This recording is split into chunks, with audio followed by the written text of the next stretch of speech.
Eu acho que a gente tem na nossa retaguarda, na nossa frente, em cima e embaixo dos nossos pés, a potência e a força dos nossos ancestrais. Pensa que a gente chegou aqui através de pessoas que vieram acorrentadas, amordaçadas, humilhadas, tiveram seus nomes trocados, foram roubados de suas famílias, de seus reinos. Elas foram humilhadas das mais variadas formas da palavra humilhação e a gente ainda está aqui. Isso é muito poderoso, isso é muito mais que só, tipo, resistir. Isso é muita potência espiritual. Muita gente sofreu muito pra gente estar aqui. A gente não tá aqui porque a gente é fruto do privilégio, a gente não tá aqui porque a gente é fruto de qualquer benefício que poderiam ter feito pela gente. A gente tá aqui muito pelo contrário, pelo mal que fizeram para outras pessoas. Tanta gente tentou se levantar antes da gente e não conseguiram. Elas tiveram suas forças físicas tolhidas, seu intelecto subestimado. Não é possível que a gente não tenha de igual para igual profissionais, pessoas influenciando a sociedade de igual para igual, pessoas negras influenciando tanto quanto as pessoas brancas. Será que a gente é tão incapaz assim? Não é. A gente ainda tá aqui abrindo caminhos. E a gente vai continuar fazendo isso, porque a gente tem na nossa retaguarda muita energia, muito poderosa. Isso, nenhum tipo de sistema vai poder acabar. Afronta, então. Afronta. É agora, é agora, é agora. Afronta, então. Nosso encontro. Processo de cura. Descolonize o pensamento. Acredito que todo mundo que está aqui tem uma missão. Só que, baseado em todo o projeto de opressão, estabeleceram como um padrão de opressão, porque qualquer lugar que você chega é igual. Qual que era o caminho a seguir? Qual que era a bula? Qual que era a receita? Não tinha. Qual era a probabilidade de uma menina negra que nasceu no interior da Bahia sair de lá para ser cantora e, enfim, e obter êxito, né? Tipo, nas suas escolhas e tal. Eu sou baiana, nasci numa cidade chamada Candeias e fui criada numa cidade chamada Camaçari. Vivi com os meus pais até uns 3 anos de idade, assim. Depois meus pais se separaram e eu fui criada pela minha mãe, né? Tipo, as mães pretas, elas são pai e mãe. E eu me mudei para São Paulo em 2004 para trabalhar como modelo. Participei de um concurso de revista.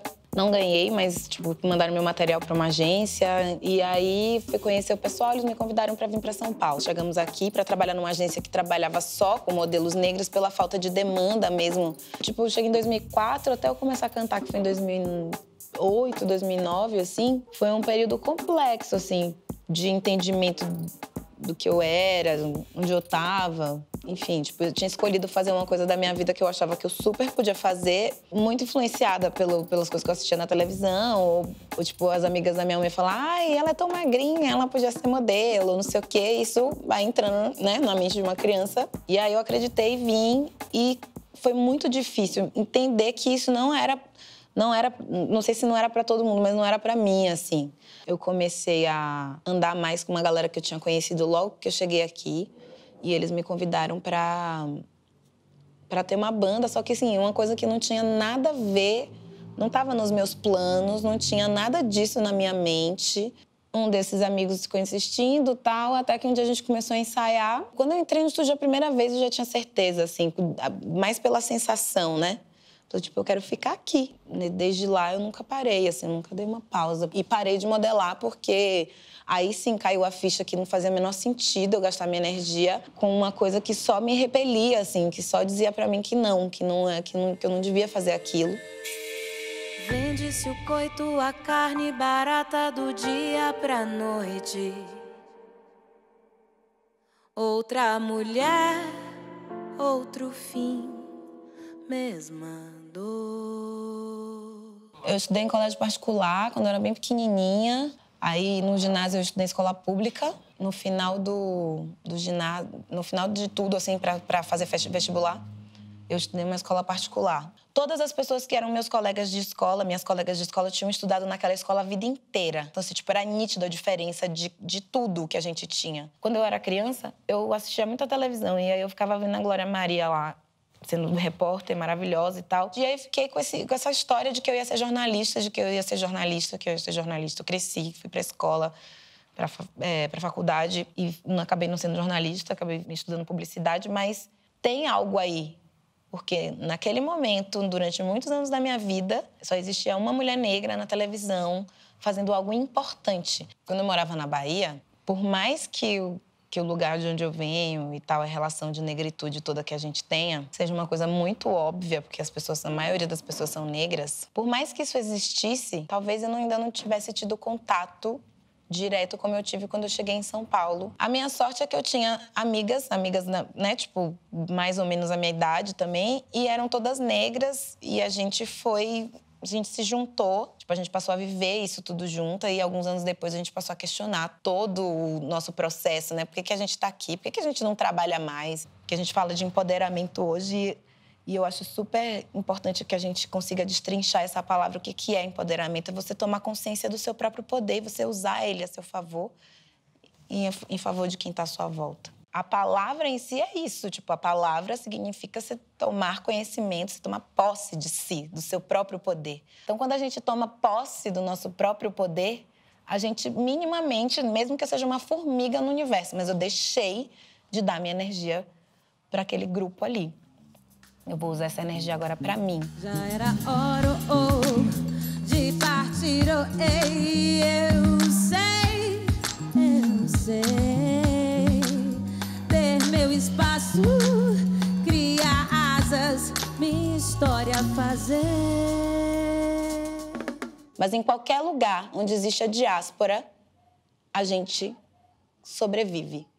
E agora a gente não quer mais sobreviver, a gente quer viver. Em relação a isso, eu sou muito feliz com o tempo que eu estou vivendo agora. E muito honrada de viver no meio de pessoas tão incríveis.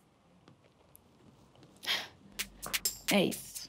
Sei lá, eu acho que quem ainda se alimenta, né, de todo o benefício que é as estruturas serem tão injustas, não deve entender muito bem porque com tanta opressão a gente ainda consegue... A gente acha as brechas, a gente consegue sair. Você acha que uma pessoa que está amarrada dentro de um navio com corrente, com mordaça, conseguiu sair, a gente não vai conseguir sair? O plano de fuga já está traçado, a gente não vai voltar, a gente não vai regredir. A seta só aponta para frente. Todas as figuras negras atualmente, em suas respectivas áreas, são extremamente valiosas. Como disse brilhantemente a doutora Maya Angelou, todas as pessoas são importantes.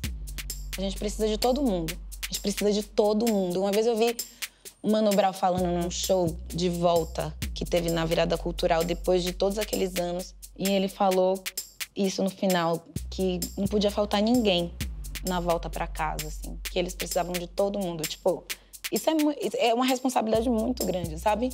Ao que me diz respeito, assim, e ao que diz respeito a quase todas as pessoas negras que eu conheço que estão fazendo trabalhos brilhantíssimos, todas as nossas amigas. Falo com elas, eu choro, eu falo, gente, olha pra você agora, sabe? Tipo, você é o êxito da sua linhagem. Tô fazendo o meu, você tá fazendo o seu, a Magá tá fazendo dela, a Diane Lima tá fazendo dela, a Lu Nascimento, todo mundo, a Lineker tá fazendo dela, a Tássia tá fazendo dela. Nós todos, e a gente tá falando só da parada artística, né? A gente tá falando só de uma plataforma. E estar no meio de pessoas que não compreendem nossas questões é uma coisa muito sufocante. Só que eles não entendem o que eles não nos assistem, eles não estão com a gente, eles não andam com a gente, eles não sabem o que é que tá entre a gente e ficar calado ouvindo a gente falar durante 1 hora. Eu realmente gostaria de ter as palavras certas para eu dizer o que realmente a gente sente quando a gente tem a nossa fala deslegitimada, assim, quando a gente tem a nossa história, toda a carga, tudo, o passado e o presente, que, sabe, tudo ignorado pelo um simples alheísmo, assim, uma coisa total. Eu estou fora disso, eu não vejo isso, então eu não sei, eu não quero saber. Então eu quero do meu lado quem esteja realmente afim de contribuir para que as coisas continuem andando. Tem um conceito de afrofuturismo, né? Que envolve todo o que tange o nosso processo aqui, e que se abrange um contexto tecnológico, cósmico, do qual eu sou muito entusiasta e fico tentando até tipo, destrinchar o que isso significa, né? Mas, para mim, o afrofuturismo é o que a gente está fazendo agora. Provavelmente o que a gente está fazendo aqui, num nível mínimo ou nível máximo, vai influenciar muitas pessoas, principalmente as pequenas, que são o grande lance. O grande lance são as crianças. A gente precisa proteger as crianças negras. Mais crianças negras precisam de chances de se desenvolver, de olhar para a vida e dizer, tipo, a vida é ampla, eu posso fazer o que eu quiser da minha vida. A gente precisa de estar em todos os lugares para poder fazer com que a sociedade realmente se transforme em algo mais justo, mais equilibrado para a maior parte das pessoas. Eu acho que é um processo mesmo longo, é um investimento a longo prazo mesmo, no qual eu acho que a gente está bem dentro disso, mas eu acho que a gente não tem consciência do tamanho do investimento que a gente está fazendo, assim. Eu acredito que essa rede que está agora é fruto de todo esse movimento ancestral. Quando a gente fala ancestral, a gente tende a pensar em orixá e tal. Eles são a nossa, né? Eles são tudo. Eles são tudo que existe, eles são as forças da natureza. Tô falando das pessoinhas que estão aqui, ó, no nosso DNA. Que a gente nem sabe quem é. A gente está sendo empurrado. Tem uma força mais forte do que tudo que empurra a gente, que não deixa a gente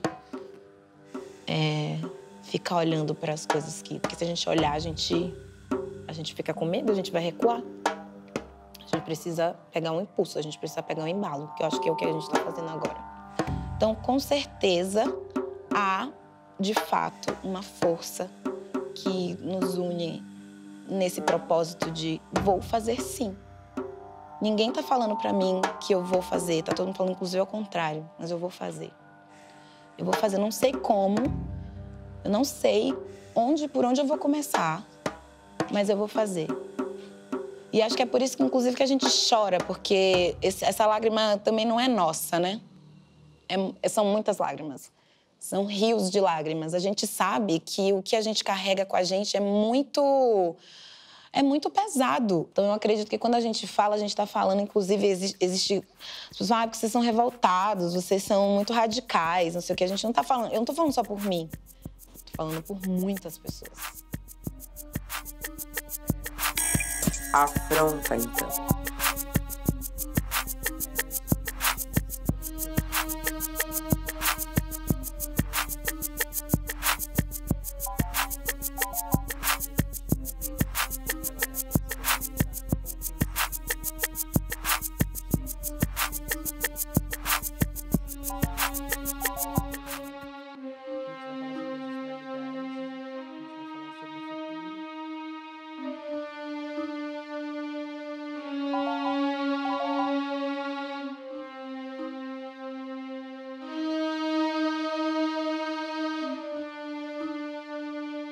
Descolonize.